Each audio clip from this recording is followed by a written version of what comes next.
It's not that bad.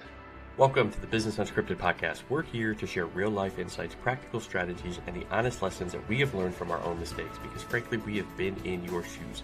So whether you need help with operations, accountability, financial knowledge, sales, or maybe just getting your mindset right, we are here, and this is the right spot for no-fluff conversations and tools that work.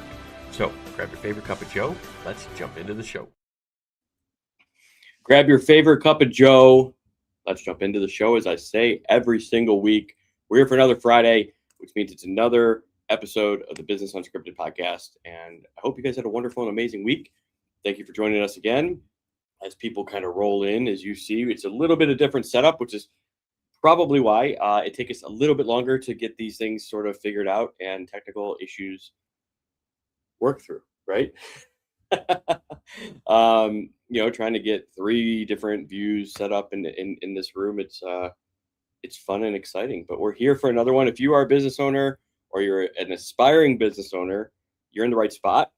We talk about all the struggles that we've gone through in our business, things that we're currently working through, but also things that we are helping others in business like yourself, solve, overcome, and conquer. So you're in the right spot. And we hope that if you ever have any questions, feel free to drop them down below. We pay attention to the comments during the session and after the session. So if there's anything that you have that you want to bring up, feel free to drop it down below. And there's no dumb questions, because if you have a question, that means there's probably thousands of other people that have that same question. So you're in the right spot.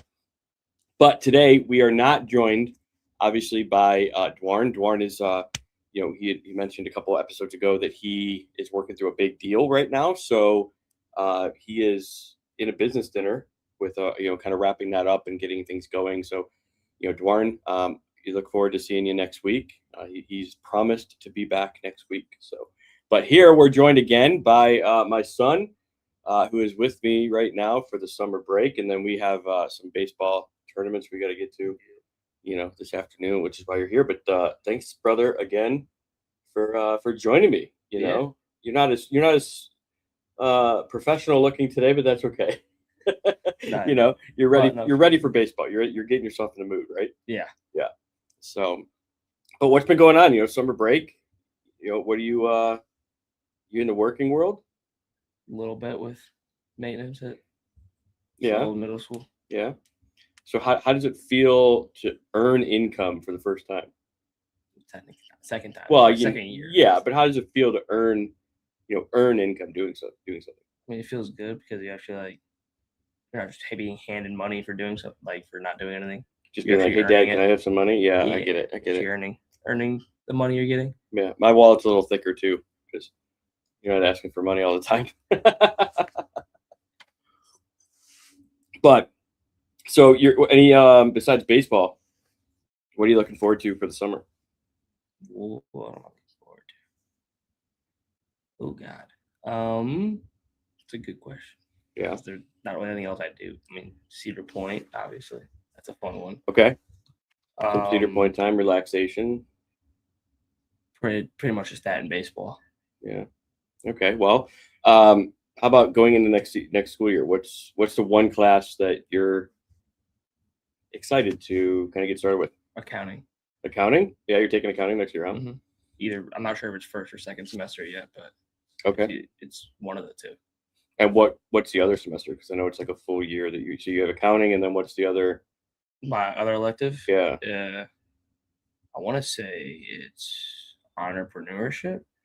Oh, nice. That's what I think it is. It's gonna be a good one. Yeah, you're gonna have to keep me informed on that one. I will. We'll exchange notes on your entrepreneurship class. So, but good. Yeah. So welcome back to another episode. Yep. Today, when I was looking through kind of our last couple episodes, we've talked about things and tools and things that business owners should be doing with AI, processes to be generating. But it also comes back to a lot of conversations that I've had with, other owners around AI. And ultimately, if you don't have a good system in place, building AI isn't going to help solve it, right? It's like building on a broken system, right? If you don't have a good, strategy, like if you think of baseball, right? You don't have a good strategy for, throwing somebody out when there's a runner on first and third, right? And you don't have a good system for that. Trying to build some complicated signal system on top of it doesn't matter if you don't have the plans and the plays written out so that everybody on the field knows exactly what's happening, right? And so that's the same thing kind of in your business, is that if just thinking you're going to put this complicated AI automation process on top of a broken system, all that's going to do is amplify all the issues and the errors in the system. So ultimately, the first step of any sort of AI implementation is really getting an understanding of what a business is actually doing for the process, cleaning that up first, right? And then going out there and then implementing the efficiency and the AI on top of it to help sort of push things forward. So so for yourself, when you think of that, and welcome to the show, Kathy. Thank you for watching. I hope you get some value out of this. But when you think of like yourself and everything for baseball, I mean, what have you guys done, or what have you seen or not seen? In your time, years and years and years playing baseball, when you think back on it, that maybe not having the right system in place has cost you maybe a game or something like that. Well, can you think of a time? Yeah. You can look at yesterday. Okay, what happened yesterday? Yeah. So like there was first and third, and I believe who was playing second base? I want to say you don't have to take names, but your second baseman, yeah. But so he was supposed to cover the second base bag because AJ was going to do a throwdown. Yeah. And he just didn't even go to the bag at all, even though he gave the whole signs and everything. And AJ threw it down right in the center field because nobody was even at second base. Well, it goes right through. And that kind of, it's harder too with a summer ball team because there's not a lot of practice. Yeah, and that's what builds a good system. It's not just writing it down once, and as a business owner, right, putting it down on paper and thinking, oh, hey, I have the best system known to man. It's actually putting it in practice. And making sure that it works 99% of the time, which is a great example. You probably haven't practiced that. I mean, you would think it's a routine, right? Yeah. But even at your guys' age, you're still in high school. You can't expect it. You still have to practice those fundamentals. Every day, day in and day out. Like it should be always there. But I think sometimes it gets overlooked. And just like a business owner in their business with their systems, they get overlooked because they think, well, I looked at that, 6 months ago. It's fine. A system is not something when you're implementing it the first time that you just set it and forget it, right? Ultimately, a system is something that works, but you're constantly like reviewing and evolving it. And it's funny because watching all these games for you guys, right? You see these different plays that come up sometimes that people do, and it's like, well, man, why haven't we why haven't your coaches evolved for that or picked it up? And it's even like there's things that from 4 or 5 years ago that you guys still don't even do, which it worked because it worked on you guys, right? And so ultimately you kind of have to kind of pay attention to that. And where was I going with that? Of course, as I mentioned last week, when I look at my computer or my phone and I get the fun message from the fiance, love you, baby. But she always makes me lose my train of thought when I see it pop up. So where was I going with that? No idea. I have no idea where I was going either. But ultimately, a system for your business, a system in baseball or anything, is not just set it up once and forget about it and think it's always going to work. It's put it in place, constantly have a process of evolving and review. And I think that's when you compound that then with AI, the biggest thing that I found the most benefit, and I know you've worked a little bit, with me on some of the processes, but even since you on spring break, like things have just exploded since. The idea that you just have this one process that AI runs through, and then you think that it's done, and you're just like, oh, okay, I have all my marketing covered. Well, no, because there's things that can be improved on. There's better, verbiage. There's feedback you can give it. There's ways that it can actually analyze itself, in terms of like, hey, this is the actual objective, right, of this process. Here's the outcome that I want to achieve. Let's create a rubric, right, a scoring rubric to actually score outcomes on. And if you're not constantly evolving and constantly scoring and trying to, add in new additional prompt direction or new context, it's always going to stay the same and you're just going to stay flat. And so that's the beauty of like these new systems and evolutions, is that they can self-evolve with your direction. It's you as a business owner with your direction. Like the ultimate goal with it is you have a regular process, whether it's the end of the day, end of the week, whatever it ends up being, and you have it score, but you also built in your actual feedback to the system. So when, for example, like our social engine system that we build and we use and we're evolving for client use, it sends us the weekly content for our platforms with imagery or links to articles, et cetera, that we need to, whether we're going to schedule it on Go High Level with the first comments, or it's going to be booked through Cowork.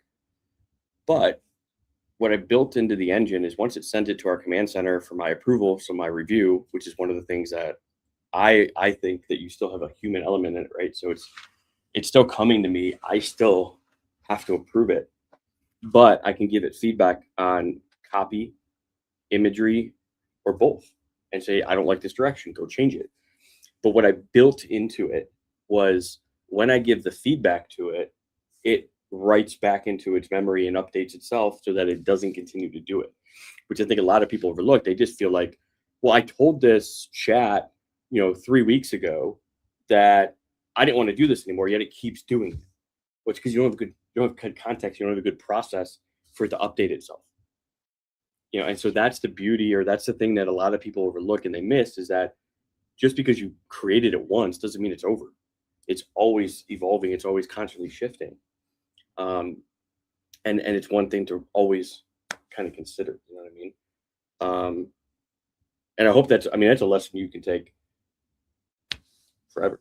When you go into business, right, or whatever you're going to do, having systems is important. Why do you think, let me just ask this question for you, like, why do you think having a system in your business is important versus you, the business owner, just overseeing everything and making sure it's done right the way that you want it? Well, I think like having a system makes everything a lot smoother. Definitely, I would think. Because like you can look at a system when it's done right, right? Yeah. Well, you can look at something like the assembly line when Ford invented that way back in the day for cars. Like it makes everything way more efficient. Right. And then you can improve on it and make it even more efficient as it goes on. Right. But if you don't have a system, it's just like you're just throwing random things together and it can just fall apart at any time. Well, and when you think about it, as you're starting out, you're a business owner, maybe you're small, maybe you're starting to bring on your first 1, 2, 3 employees. If you feel like you have to be the one to control everything, you're only going to grow to your own limits, right? Like if you can't manage 50 people by yourself, like that's a limit. You're never going to be able to do that if you want to keep everything in your head. That's the beauty of a system, is that you get the direction where you want it to go, and then you just oversee the system. And then as you get bigger and bigger, you can have other people oversee it that then report up to you, where you're still directing the outcome. Otherwise, you're literally limited to your own capacity if you want to control everything. And then the second, like the offset shoot of that, is if, when you think of the ultimate direction of where you want to go with your business, is if your ultimate goal is to like sell, you want to get out, you want to sell, maybe in 10, 15 years, whatever that is, what do you think they're buying? You want to leave, right? You want to retire. So they can't buy you if everything's in your head and your whole process is in your head. They need to buy a system, a knowledge base, all that. And if you haven't put it on paper, you haven't put it in operation, there's nothing to buy. And the best time to do a system, besides, right, doing it yesterday, if you haven't done it, the second best time to do it is today. Like, start working on it today. Start putting systems in place, documenting things that are in your head or the processes. But it's also way easier to do it when you're small, because you have no other time. You're not trying to manage 17 different people, So I think a lot of people overlook that one piece that goes along with their business. And sometimes it's as simple as talking. This is the great use of like AI, just talking to AI and say, here's what I do around my invoicing, right? Here's my invoicing process. Perfect. Because now when you bring in a outsourced, financial bookkeeper, or support system, or you bring it in-house, whatever it is, you have that process already down and documented, right? Here's my process for following up on AR.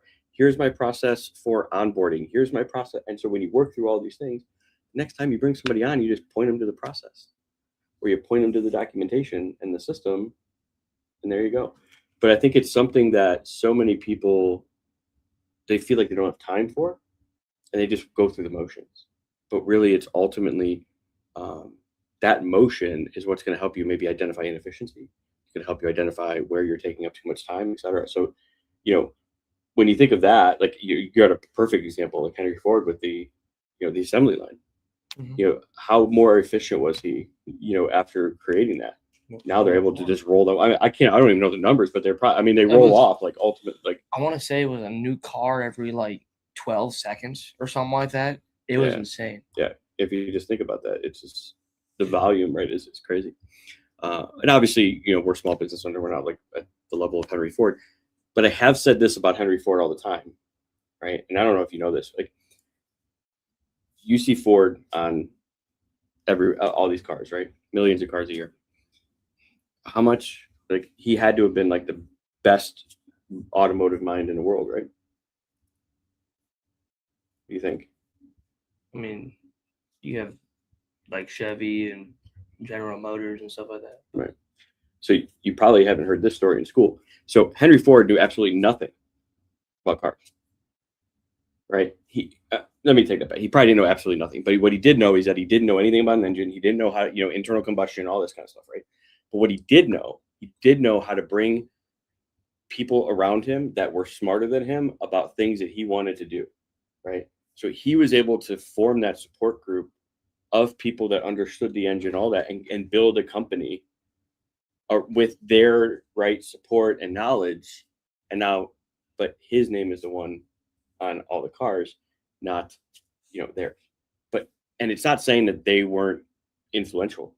It's the fact that you have to be the person to understand where your limitations are and how do you surround yourself with those types of people in your business, in your life, right? Whether it's with baseball, whether it's with school, right? If you decide to start a business, whatever it ends up being, who am I finding and surrounding myself with that are going to help me level up? Maybe they are smarter than me in 2 or 3 different areas, but I have the overall vision of what we're trying to do and trying to accomplish. And that's what's going to help you as a business owner as well, like, grow your business, right? It's still your business. It's still your name on the company, your company name. But having all these people around you to help bounce ideas off of, or help point you in the right direction, who have different levels of knowledge and expertise in different areas, you don't have to be that jack of all trades. Ultimately, the most successful business owners are going to be the ones that are they're the visionaries, right? They're the direction, with probably the exception of, I don't know, maybe Elon Musk, because he knows a lot of, he's a savant of sorts. But like, when you think of Bezos, he probably doesn't know anything. He's probably not an expert in shipping logistics. He started as a online bookstore. You know what I mean? Mm-hmm. So he probably doesn't know half of the stuff that's on his site, or half the stuff that they do. He's not a car salesman, but they sell cars on Amazon. So you can take these things that you see at a grand scale, at a big scale, right? And say, how can I learn from that and implement it in my life, right? Like, how can I build a system to help me do that in my life? Whether it's baseball, whether it's business, life, relationships, etc. So, I'm assuming you hadn't heard that story about Henry Ford. No. So you're going into entrepreneurship this year. What is a burning question maybe that you have right now that either you're hoping to get out of the class or you're hoping to get an direction on from the class? Again, another question I never thought of. Your dad's good at that one. Yeah, you do ask those questions quite a bit where I don't really know the answer. But a question I have that I want to get out of the class.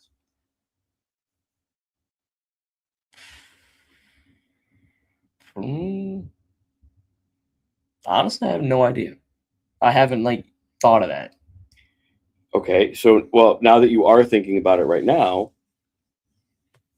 what is something that you've always obviously I've been in entrepreneurship for a while, right? What is something that maybe has always crossed your mind that you're like, man, I wonder about this, right? That dad does, or anybody does in entrepreneurship. But what is a question that you kind of comes to mind when you think of that? A question to think about entrepreneurship. Is there anything general question about it? Yeah, a general question about entrepreneurship that you're always generalized. Maybe you haven't asked anybody about. Probably how do you even start a business? Is there a process you have to go through to even start a business, or can you just randomly start a business? Well, I mean, there's always going to be a legal process that you want to do, right? But before you even start a legal process and form an LLC and all this other stuff, ultimately you have to understand you want to you're going to come up with an idea, or you're going to take something that you've done as a skill for somebody else as an employee, and you're going to be I'm going to start doing this myself. One, you have to realize the sacrifice. I would say that's the biggest thing before anything. It's not grand. It's not easy. Oh yeah. You know what I mean? And so I think so many people, especially nowadays, we have, YouTube Shorts, we have TikTok, whatever, they see all these people driving these Ferraris and these Mercedes and Maseratis, right? And if you think about it, those are the people that have already spent their 30, 20, 30, whatever years, kind of grinding and building. And if your idea is that in 2 years, you're going to be able to do that, maybe 1 in a million, you may have a shot at that, but ultimately it's the guys that are driving around in the 10-year-old truck, 100,000 miles, that are the ones that are building and grinding right now, which is where you need to realize that you're going to be before you even decide to even get into business, and realize that social media is so misleading. Yeah, it's a giant lie, right? Pretty much. It's everybody's best moment on social media, and so it skews the expectation. And I saw something the other day, and I don't remember the exact numbers and the lines, but ultimately it was the average I think it's millionaire is in their 50s. The average millionaire, right? Mm-hmm. The average business takes 10 years to truly be profitable, sustainable profitability, right? Mm-hmm. And what, before you even get started, that's the first thing that you need to realize is you know what, this is a grind. I am willing to sacrifice. That's the biggest thing, is if you're not willing to sacrifice your lifestyle right now to build a business, you shouldn't even consider starting it. Which is why, I love Gary V's advice on this, Gary Vaynerchuk, and I don't know if we've ever talked about him, but I think we have a couple times. But probably, his biggest thing is grind in your 20s. Don't just get out there, build. Don't worry about numbers of views and all this kind of stuff. Just build, grind, do the work, and then you'll, in your 30s and your 40s, is when you're going to be able to enjoy life. Which is ultimately what if you're trying to build something, that's ultimately when you want to do it. So many people look and they think, oh my God, I gotta be rich in my 20s. No, rich in your 20s is grinding and learning. I wish I would have learned that. You know what I mean? Like I regret my 20s, not fully led to you, right? But you know, I wish I would have grinded more. I wish I would have been willing to like sacrifice and build what I'm learning now, you know, but now I'm spending my 40s building, which is great because then I'll be able to spend my 50s and 60s. Hopefully I get them, you know, to live life. So that's what I would say before you even start business, you know what I mean?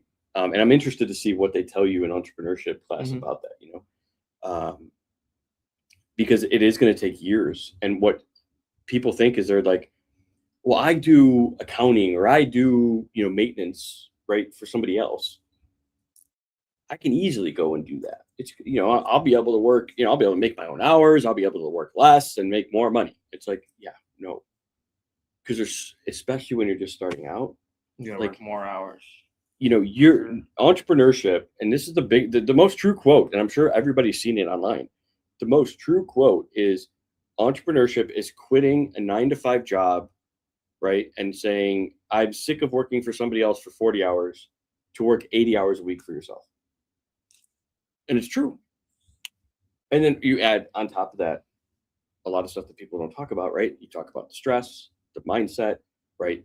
The, you know, what's the word everybody talks about now? You know, your emotional stability. What the hell's it? Mental health. Mental health. Yes. Thank you. I drew a blank. Maybe my mental health isn't good. But your mental health is going to go, it's going to be challenged, you know? And so, you know, you're worrying about cash flow, you're worrying about invoicing, you're worrying about clients, you're worrying about social media, you worry about proposals, all these different things that if you're not strong minded and motivated and in love with what you're doing, it's going to cause you to quit before you even get started. And so these are all these things. And I wish people would have said this right before, but so many people don't. And I'm not saying that if you're aspiring business owner that you shouldn't get started. It's just, you have to consider all these things. You know, are you willing to change your lifestyle? Are you willing to downgrade your lifestyle for the next 3 to 4 to 5 years in order to put in the work and make things successful for yourself? And if you're not, if you're like, no, I need this lifestyle, this is what I need, then you probably shouldn't start it full time. Right? Started like a side hustle. Yeah, start it as a side hustle. You know, keep your 9 to 5 so that you can keep your lifestyle, and then, you know, work 5 to 9. But there's going to be some things you're going to have to sacrifice, and some of that's going to be, you know, maybe it's, you know, gaming at night, right? If you're a gamer, or maybe it's going out to the bars with friends, or, you know, spending the weekend on the beach. Like, those are the times that if you need your lifestyle, you need your 9 to 5, those are the times that you have to make available to do your side hustle to then replace your main gig. You can't just quit on your main gig. And so it really, and sometimes you're forced into it. You know, sometimes you're forced where you don't have a 9 to 5, you got to make it work. And then you got to be willing to, you know, say no to people. You know, that's the hardest thing that I think for me to learn was, you know, saying no. And I think, you know, I'll say it to you straight out, you know, I always said I had to be at every one of the games, right? I always had to like leave work early. You know, over the first year or two, I'm like, oh, I can go to every one of the games. I can go to every one of the trips. And it's lessons learned even earlier on when I was in business, because I don't get paid, right, if I'm not doing work. Or something's going to fall behind that I'm going to have to pick up on anyways, and I'm still even further behind. Like, as an entrepreneur, if you take an hour away from work, you have to make that hour up. Where's that hour going to be made up at? You know, or, you know, there's not a guaranteed paycheck every 2 weeks. And so really when it comes down to is like not having so much pressure on yourself that you have to do everything for everybody else and not yourself. And like, for me, you know, I love being and watching all your kids' games, right? But I also have to realize, like, if I'm 45 minutes late, it's better than nothing, because I need to finish something up or I need to get something done. Or if I can't come down on a Thursday, right? Or even a Friday, because the games are at bad times and I have meetings, like 8 a.m., 9 a.m., like I would be there, afterwards, and just not putting that pressure on myself, and I hope you guys understand. I hope it's like, but, that's good to hear, because I think a lot of people, or maybe I'm just lucky because you understand it. But so many people would like make their parents feel bad. Mm-hmm. Like, do you not realize that they're working for you? Like, everything they do for you, like, that's what they're trying to do. They're trying to give you a life that maybe they didn't have. And I don't know if a kid's going to listen to this or anything, but like, if you are, and your mom or dad are, and they're business owners, and they show up late to a game, or they miss a game, they can't make a game, don't make them feel bad. Like, they're following you, they're asking you how things are. Yeah, you wouldn't be able to play that sport if they weren't working. Well, there you go. Yeah, like, exactly. Travel ball costs what, $1,200 a year? 15, something like that. Yeah, I mean, it's, and then every tournament, all the travel, all that travel kind of fees, stuff. hotels, gas, food, and really, thank them. I mean, that's the biggest thing. I'm sure you say thank you to your mom and Matt all the time. But really, it's hard, because you want to be there for everybody as a person, and you always want to please everybody else. But sometimes you do have to focus on yourself, especially when you're going to business. And so, but that's a long-winded way to go back to your question, right? The question of like, what's the legal process, or what's the process of getting started? Those are the first things to like really consider before even getting started.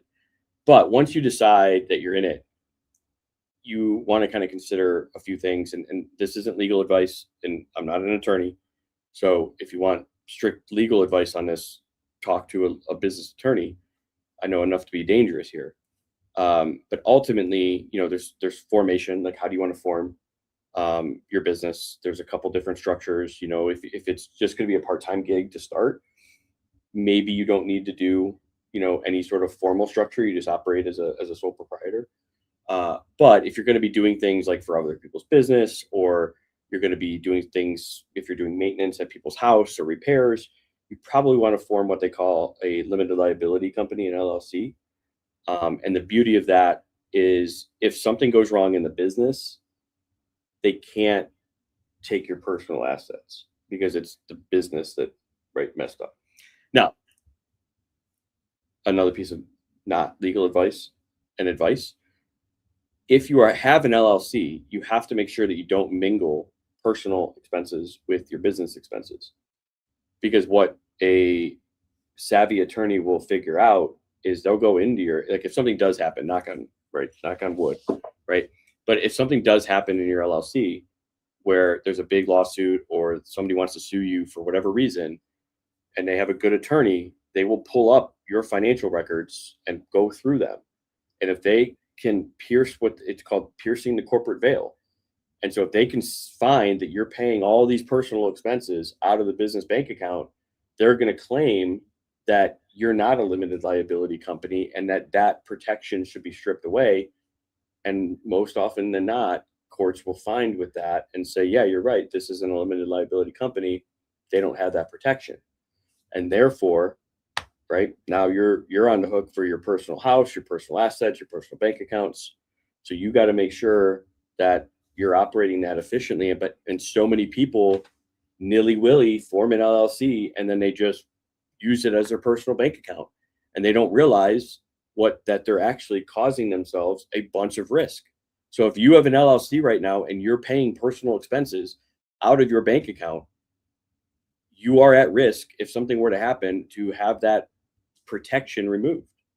And so it's really important to pay attention to these things and have good, whether it's a business attorney or whatever, to listen.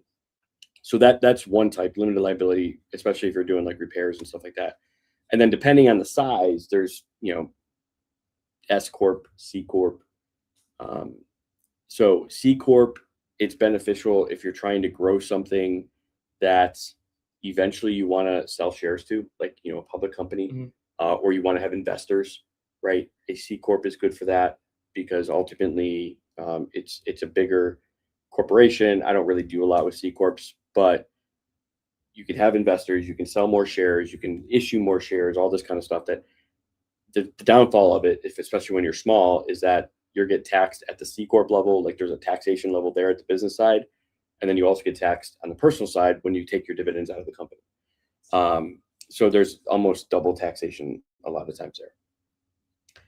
Now, an S Corp is beneficial for a lot of business owners who are smaller, and that's why it's around, because of the fact that it can save so much on taxes depending on your size. Typically, and again, every person's individual situation is different.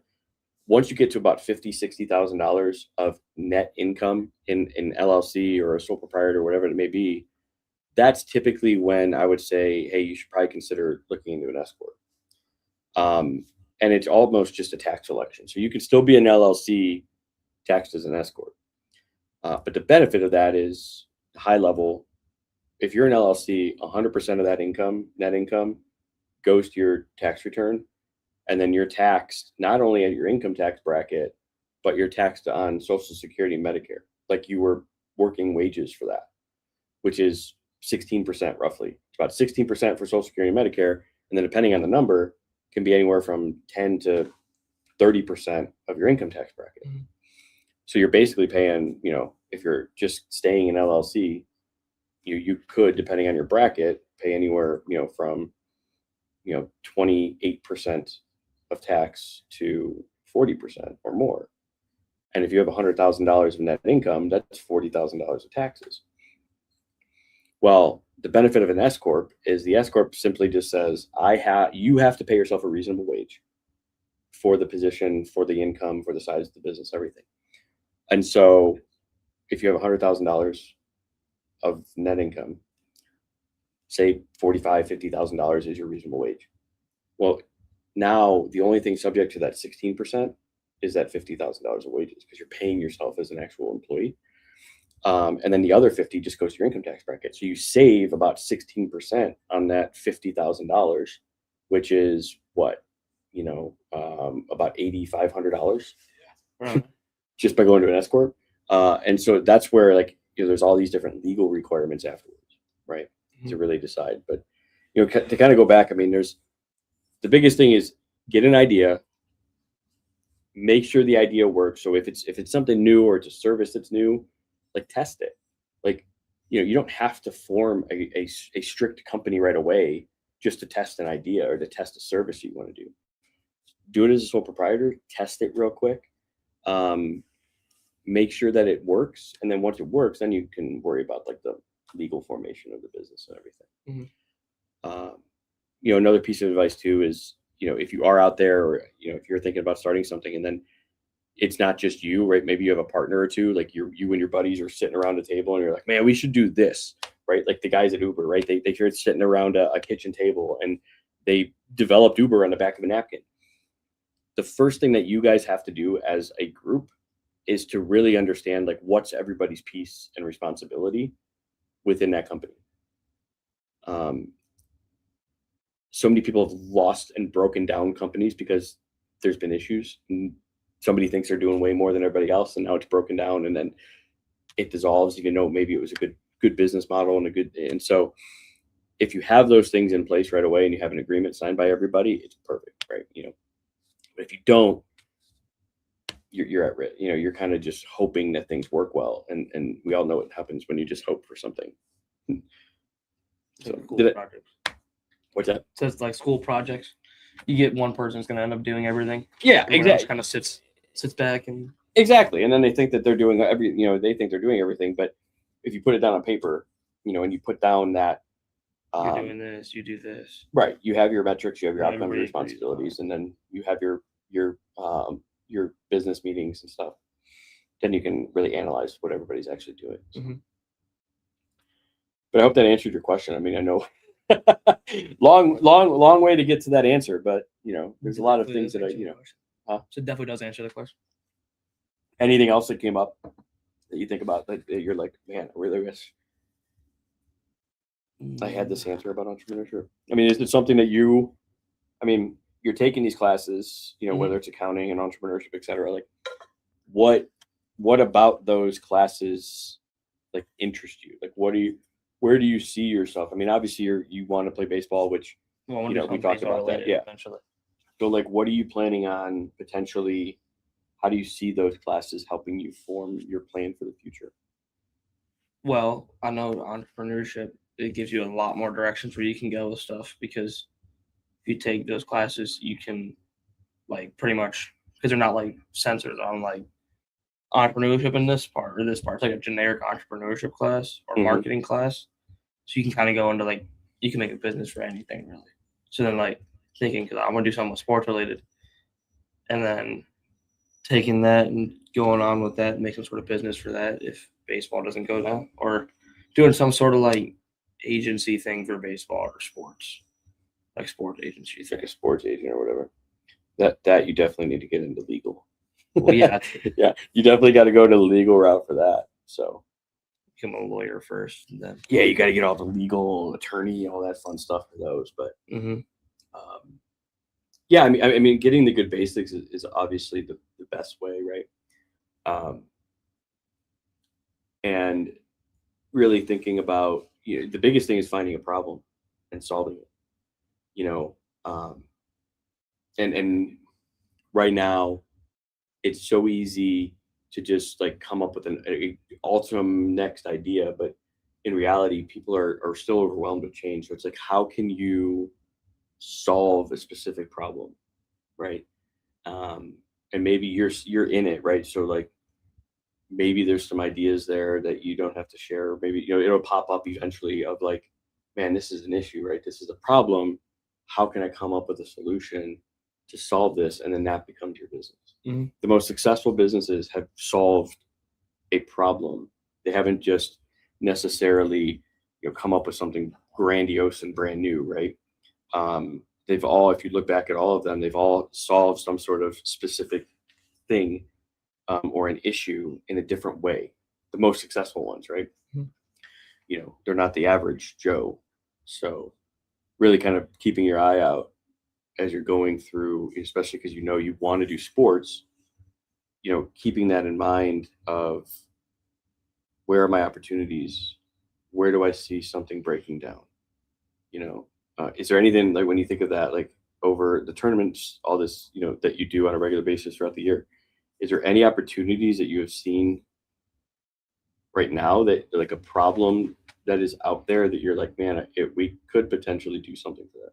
I mean, I haven't seen like problems, but like there's definitely stuff like you can do. Like I know, like you look at baseball bats, like they have like bat grips, right? Right. From what I've seen, nobody lets you make customized bat grips.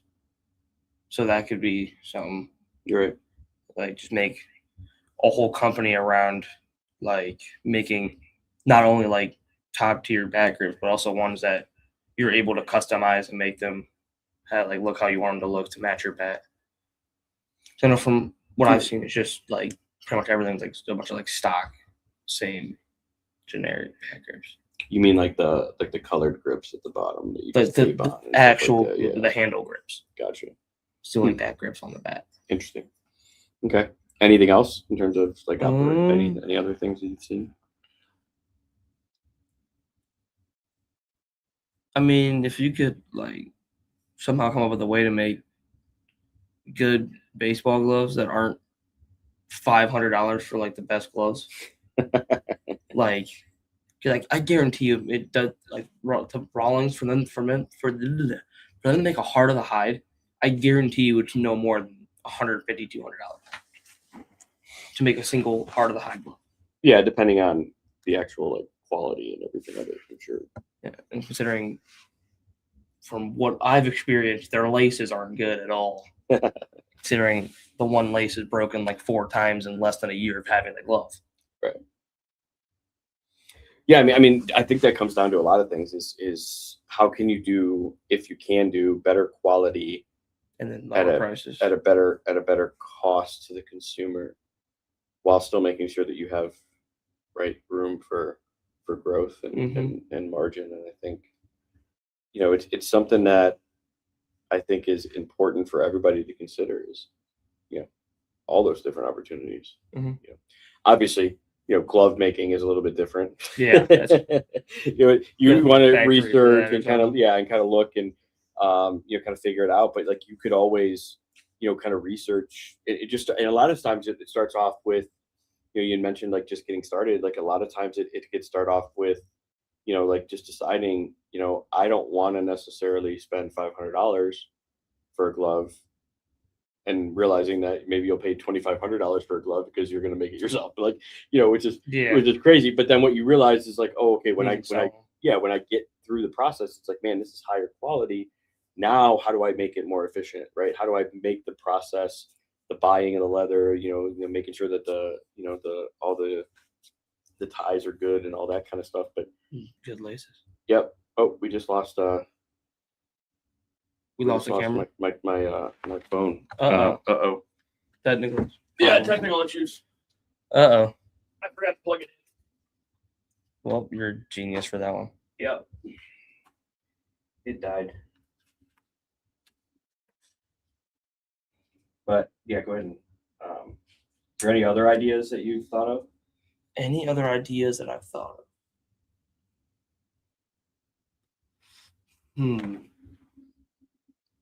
I mean, not really, just kind of looking about baseball stuff like that, like gloves or some of that sort. That one's dead. Well, we lost that one. That's okay. At least we're both still visible. Yeah, we're both here. That's all that matters. So when you think of entrepreneurship, kind of going back to that a little bit, obviously paying attention to your opportunities and where kind of all that lies. But was there any other questions like that you had on entrepreneurship? Like what is something that you had initially thought maybe working or coming in and having conversations like this has maybe changed your mind about when it comes to entrepreneurship and business in general? I will say one thing, and it's definitely made it think it's not as simple yeah, as you would think it would be, right? Or some people would think it would be, because it's like, oh, I want to start doing this, but it's like, oh, you have to do this, and you have to market it, then you have to find somebody who's going to want to buy it, then you have to all that kind of stuff, and then it just over time it's like it took way longer than I would have expected that to take, or that was actually more difficult than I thought. Some people, they're like, oh, you can just make a prototype for something if you're doing that, or if you're doing a service, just do that and then just immediately start making thousands of dollars a week. Right. But then really, so realizing that, right, it's not as cut and dry. Yeah. as everybody makes it out to be, right? Mm-hmm.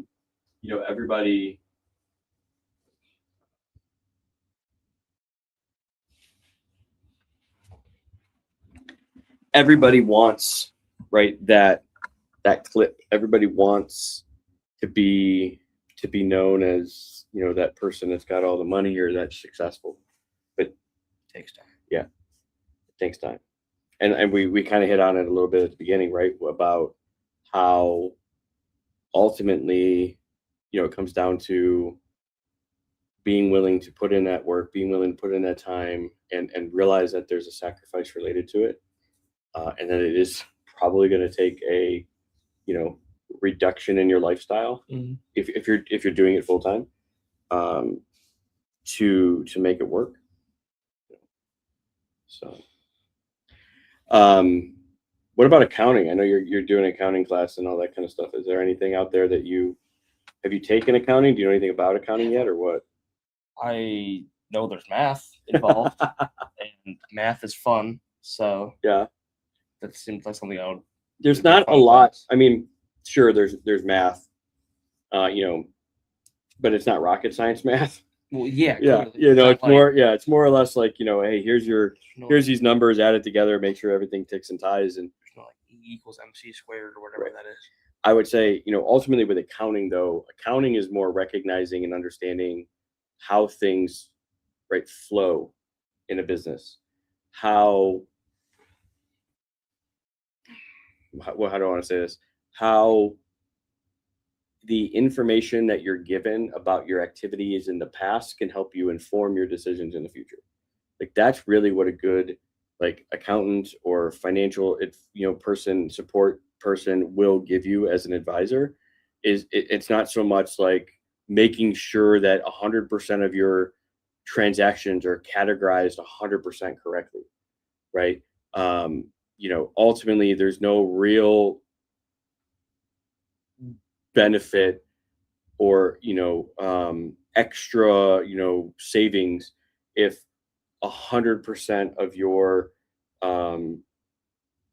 subscriptions are ticked and tied to the dues and subscription column versus something slipping through and getting into your miscellaneous column. Like that's not that big of a deal, but your accountant or your bookkeeper or whatever in accounting, the important piece of this is understanding the main things that impact a business.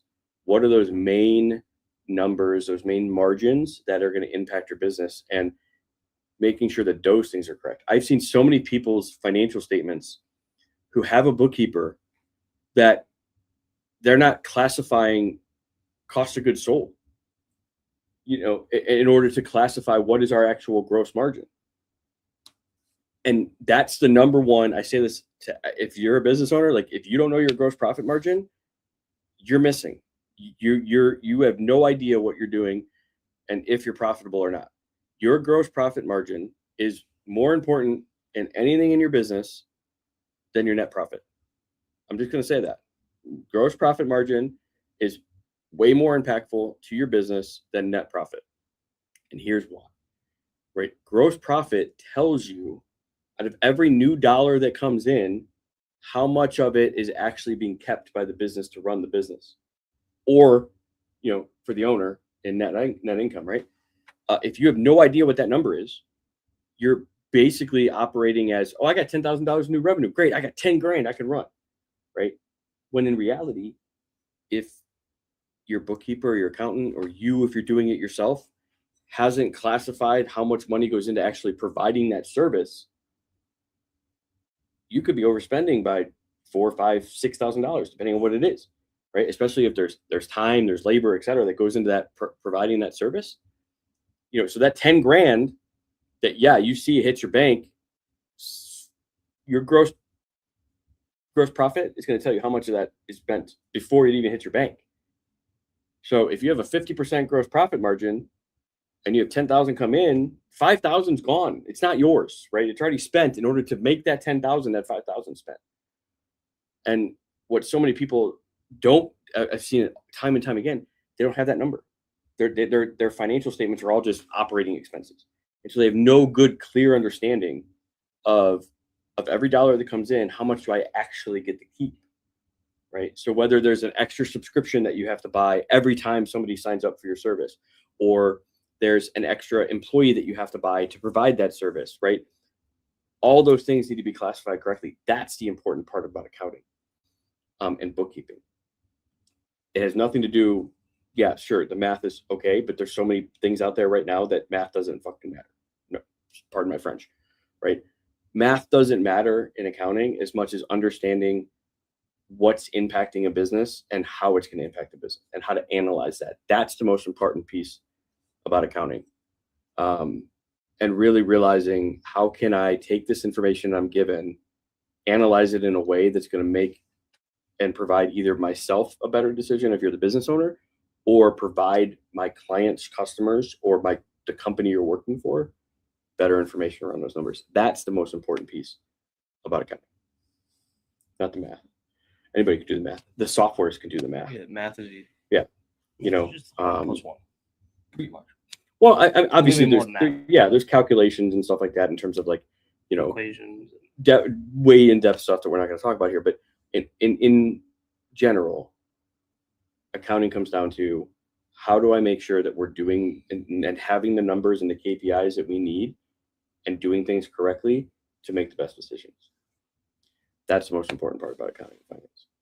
So, and you don't have it. You don't have your KPIs. You don't have your metrics. You don't know what your CAC is, your cost of acquisition. You don't know what your customer lifetime value is at a gross profit margin, right? So many people look at customer lifetime value. They're like, oh yeah, we got 20,000 of customer lifetime value. Great. How much of that are you actually keeping? I don't know. Well, probably shouldn't know that. You probably need to know that. Because again, if you look at your customer lifetime value and then your cost of acquisition, those things go together. So your CAC, your customer acquisition costs, is basically how much does it cost you, the owner, to bring in a new client, to bring in a new customer.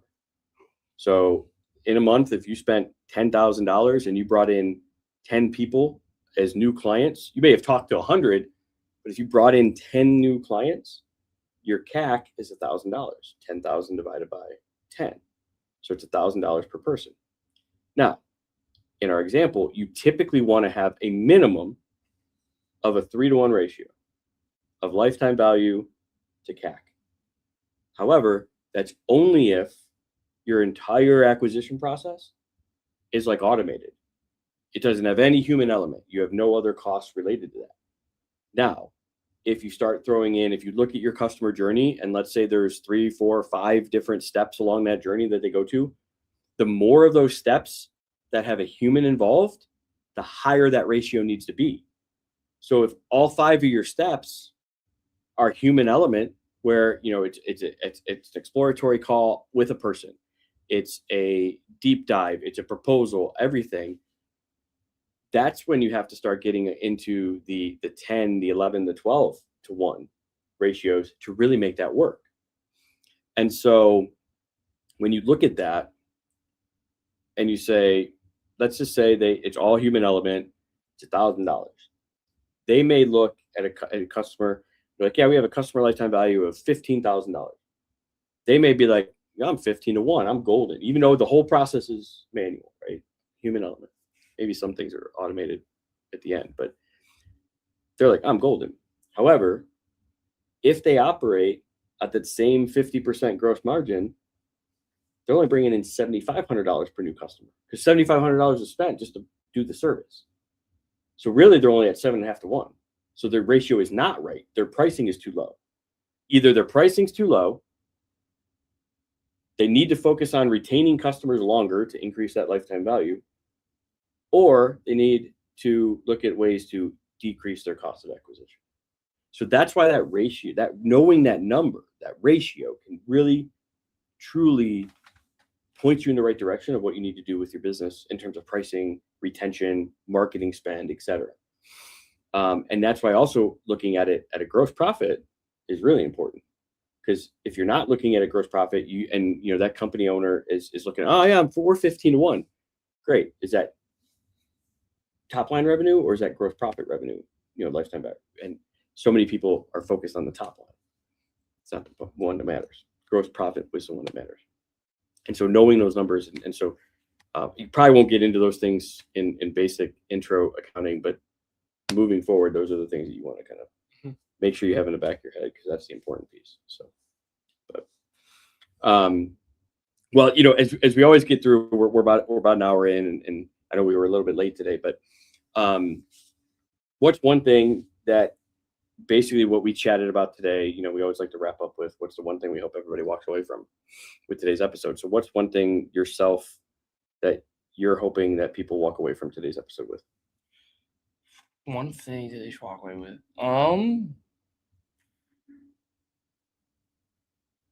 Making systems is more important than just letting it go like by itself. Like making something efficient with a system is more important than not making a system and letting it just happen by coincidence. And I'll kind of add on top of that, I think the thing that I want people to take away from as well is that not once you just create the system, it's not just set it and forget it, right? It's ultimately update it. Yeah, you got to have your processes of review, you got to have your processes of updating, improvement, etc. And that's where like AI can take a system that's been flushed out, not something that's broken, but been flushed out, and can really begin to kind of transform that into the next level of kind of business support and business efficiency. So yeah, but I appreciate it, brother. Joining me. I know it's always a joy to have you on and have a good chat. So hopefully you get something out of it. Yeah. That you can take to your classes and feel a little bit more informed than everybody else there. But for those of you that are watching, we appreciate you again. If you have any questions about any of this stuff, drop them down below. Our email is also in the description. Feel free to reach out, whether you're watching us on Facebook or LinkedIn or YouTube, or you're listening to us on any one of the the fun audio ones as well. Feel free to reach out. We're here to support you. And then obviously, just as this is obviously supported by Triumph Business Solutions. So just a quick word, if you're looking for your business to kind of have some support, to talk through like where you're at, maybe you want to help understand what your systems are, where you can actually make those adjustments, feel free to reach out as well. We're more than happy to sit down and kind of give you some pointers and point you in the right direction. And if it might be the right next choice for you to decide how can we develop something in our business, maybe we can chat about what those next steps might look like as well. So feel free to reach out, talk to me, any one of us. We will be willing to help you and help you grow in your business, make those better decisions for yourself, and reach that next level. So until then, we love you all. We appreciate you being here. Do us a favor, do all that fun algorithm stuff. Give it a like, give it a subscribe. And if there's something that you got out of today's episode, make sure you share it with your network too, because you never know, there might be somebody who's looking at your feed and sees it and listens, and it may be a piece of advice that they need themselves for their business. So we appreciate it. Hope you guys have a wonderful and amazing rest of your week. For all you fathers out there and first-time fathers, I know I got a couple people in my network that are first-time dads. Happy first Father's Day for y'all. I hope you guys enjoy your Sunday, and you guys have a great holiday weekend as well. And we'll see everybody in the next one. Thanks, JJ.